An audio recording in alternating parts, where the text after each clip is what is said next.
حجت بهجت. عارف و عابد و صوفی همه طفلان رهند، مرد اگر هست به جز عالم ربانی نیست.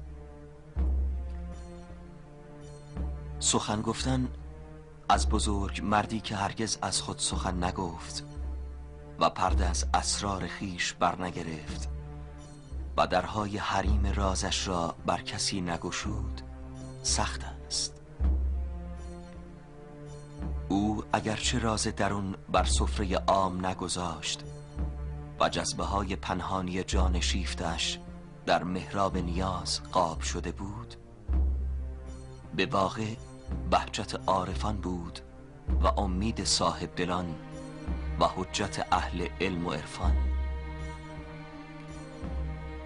در باور یاران و ارادت پیشگانش نمی گنجید که روزی سایه آن آفتاب لطف و خوبی چنین شتابان از سر آنان بگذرد و به خورشید هستی بپیوندد. بوی پیغمبر بود، بوی اهل بیت بود، بوی همه اسلاف صالحه بود. از وجود ایشون به مشام میرسید. چه ستونی بود فروری. خیلی گریه میکردم که چرا در زمان حیات استفاده نکردیم. اون وقت چهره ایشون به حدی بشاش بود. هیچ انسانی رو من پیرمردی و جوانی به این بشاشی من در عمرم ندیده بودم. و همه شرکت کنندگان و انبوه علاقه‌مندانشون و من جمله این حقیر که اون روز توفیق داشتم در محضرشون باشم، صمیمانه با محبت و توامان جدی با دعای خیر بود برای مردمی که در اونجا جمع شده بودن. به خودسازی و تعالی روح و نفس توجه داشتن و همواره در حال مراقبت و پیشرفت در سیر و سلوک بودن، اما اهتمام و دقت به مسائل اجتماعی داشتن و نگرانی و حساسیت نسبت به سرنوشت مسلمان ها داشتن.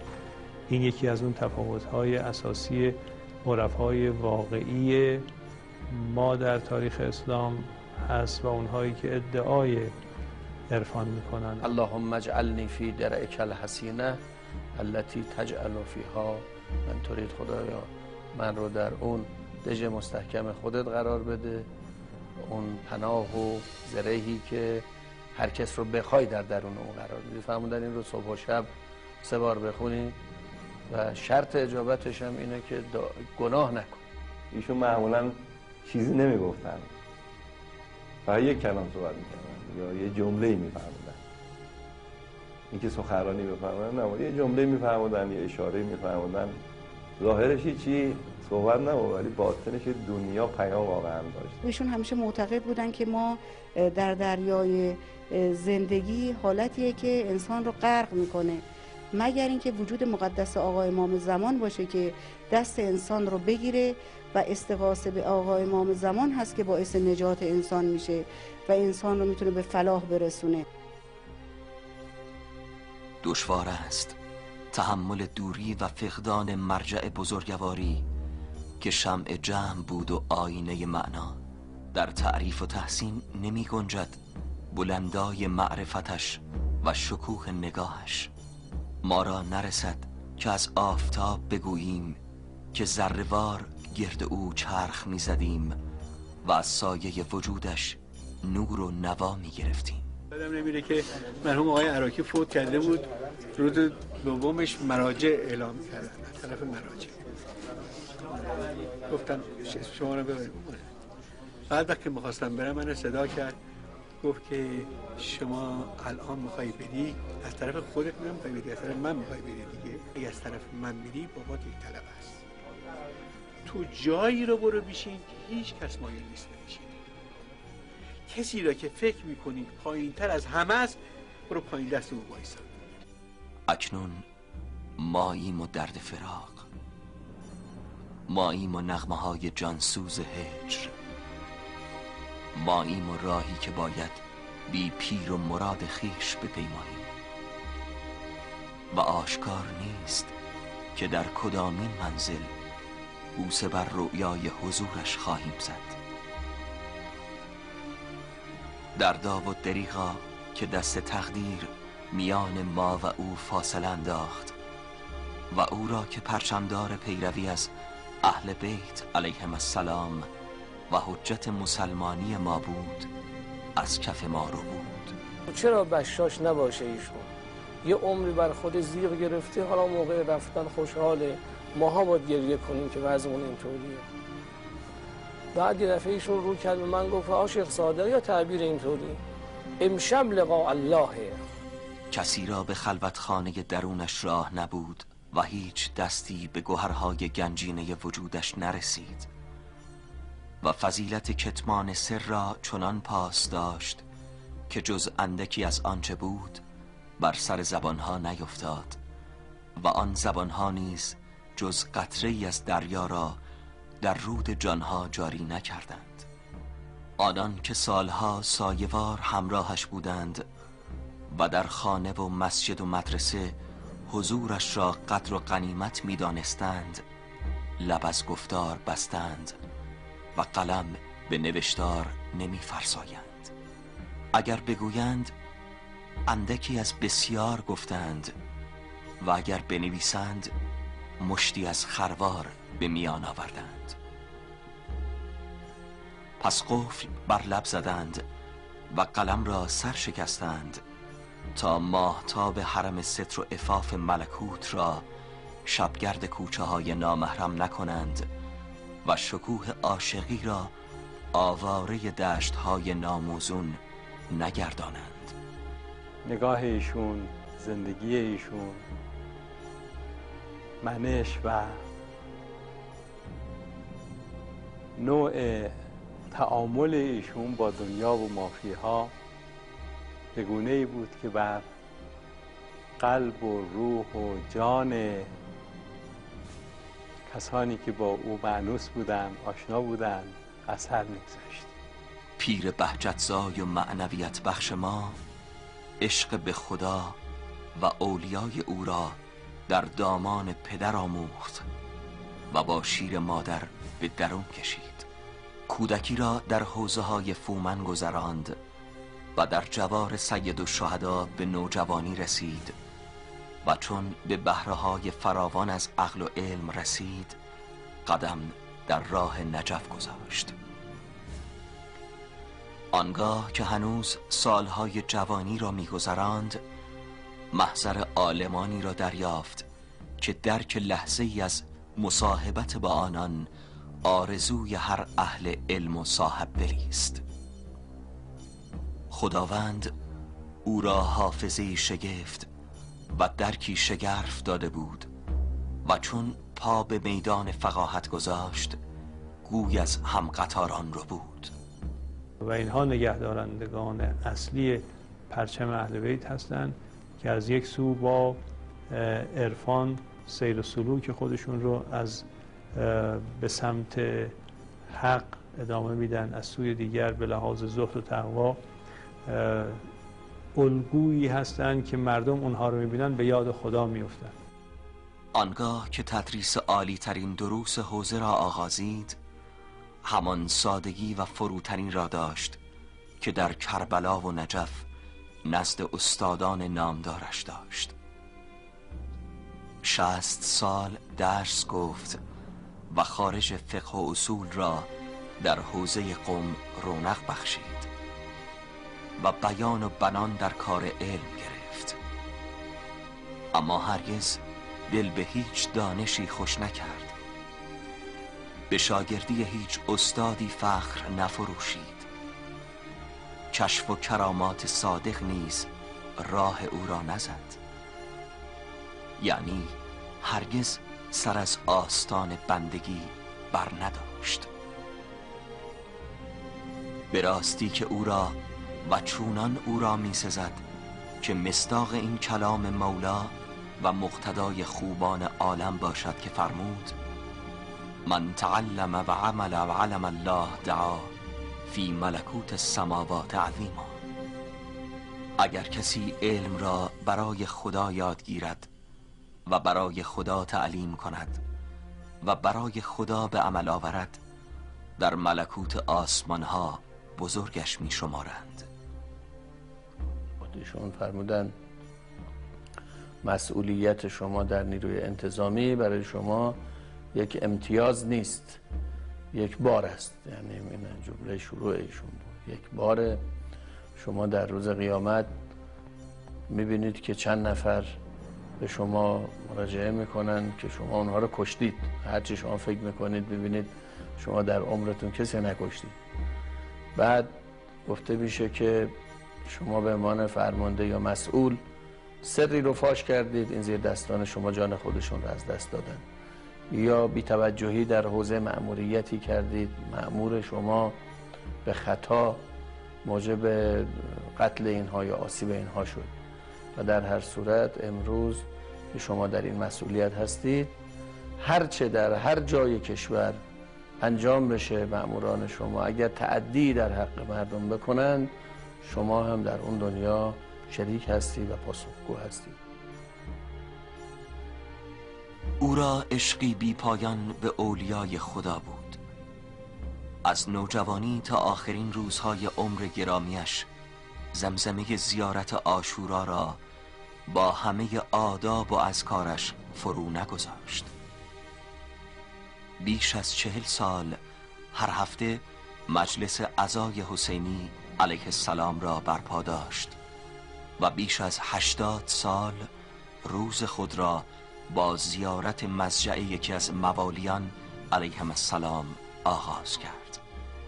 از آنگاه که به کربلا رفت و تا آنگاه که به قم رحل اقامت افکند و هر روز صبح پس از اقامه نماز به سوی حرم حضرت معصومه سلام الله علیها شتافت و بار اندوه بر زمین گذاشت. تا مجاز بود شبی را بی نماز شب به صبح صادق نرساند و چه کامها که هماره از نماز جعفر طیار می گرفت. ذکر حق چونان کبوتری زیبا و بلند پرواز هیچگاه آشیانه قلبش را ترک نکرد. آنچه داشت و آنچه در دست دیگران میدید و آنچه بود و هست و خواهد بود، همه را از مراهم انسان کامل حضرت ولی عصر عجل الله تعالی فرجه الشریف میدانست و نام و یاد آن غایب حاضر چشمان بیدارش را به ضیافت اشک می برد. به غیر زبانش که زبانش هم به طور کامل در خدمت اسلام و ترویج مکتب اسلام بود، به غیر زبانش هم اثرگذار. ساده می پوشید و پاکیزه می زیست و هر کس را به قدر تحملش نصیحت می گفت. خواب را جز اندکی از خود می راند و دوست می داشت که در آن اندک نیز نشسته به خواب رود تا فرمان آماده باش را در خواب نیز امتثال کند. خستگی را از پای درآورده بود و در هرچه می نگریست مغز آن را در می یافت. هرگاه زبانی به مدحش باز می شد روحی بر می تافت و اگر گوش به قلب آیینه کردارش می دادی جز این نمی شنیدی. الهی کفا عزا ان اکون لک عبدا و کفا بی فخرا ان تکون لی ربا. مهربانی را آموزگار بود و حال و روز همه را جویا بود و یاران را از خاطر نمی برد، چنان که اگر کسی التماس دعا می گفت چنان در خاطر آترش می ماند که ملتمس را نیز شگفت زده می کرد. شاید یکی از رمزها، رازهایی که همه رو شیفته ایشون کرد، جذب ایشون کرد، همین زهد و سادگی ایشون بود. وصفش چو یکی دریا لا حد ولا تحصا. نام استاد را همچون شخص استاد حرمت می نهاد. جاذبه‌اش چنان بود که شهر و کشور را در نوردیده بود و دلهای مؤمنان را از هر سوی جهان به سوی خود می کشید.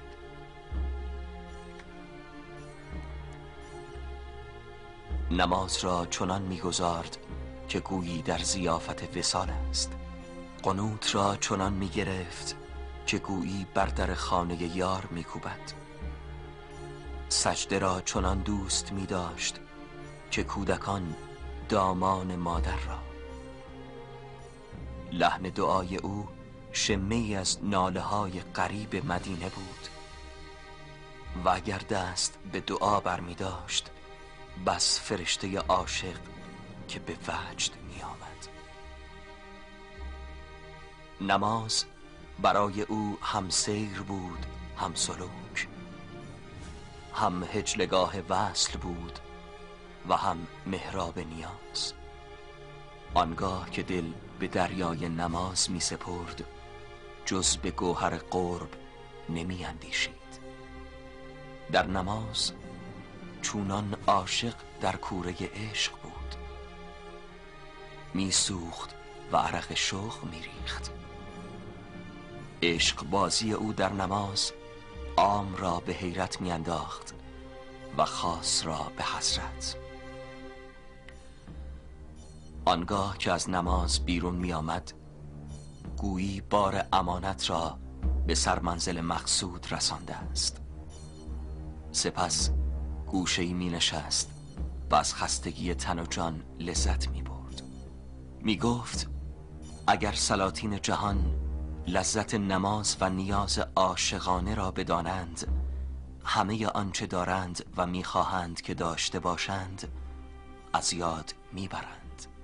به لحاظ آشناییشون به فلسفه اسلامی و کلام شیعی از این حصار بسیار متین و قویم تشیع و اسلام دفاع میکنن و در حقیقت از دست دادن بزرگی مثل حضرت آیت الله العظمی بهجت یک صدمه بزرگی بر عالم تشیع بود که امیدواریم که شاگردان و اصحاب اون بزرگوار بتوانند همچنان پرچمدار این طریق نورانی باشند. آن روز که دار فانی را ودا گفت و صبح دم آخرت را سلام کرد، بس دل و جان که در آتش فراق سوخت و اشک از دیده عزا بارید. خدا میسپاریم همه را، توفیقات همه را، موفق فرمایید همه را برای علم نافع و عمل صالح. جوری بکند که با محمد و آل صلوات الله علیهم با ثقلین اتصال پیدا کنیم، از اونها جدا نشیم که اگر جدا شدیم یک ذره جدا میشیم 1000 ذره، چون همه با هم رفاقت دارن، همدیگه را دعوت میکنن. روز ودا چنان جمعیتی روی به سوی قم گذاشت که خیابانها و کوچه های شهر را در خود غرق کرد. از هر گوشه ایران سیلی برخاست و رود انسانها پیکر مشک بوی مرجع خیش را تا حرم عصمت بر دوش کشیدند. آنان هم که فرصت حضور در روز وداع را نیافتند، در هر گوشه جهان که بودند داغ حسرت بر جبین دل نهادند. چون این بدرقه‌ای سزای جان پاکی است که جز راست نگفت و جز نیکی نخواست و با مردم جز مهر و الفت نورزید.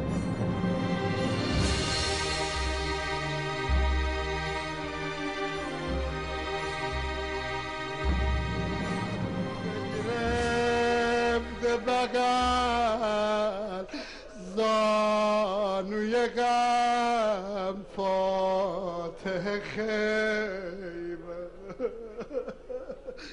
گریت به قریبی و رخ نیلی کوسر روح مرحوم قاضی طباطبایی فیض ببره bilmez gün kimin akşam batacaksa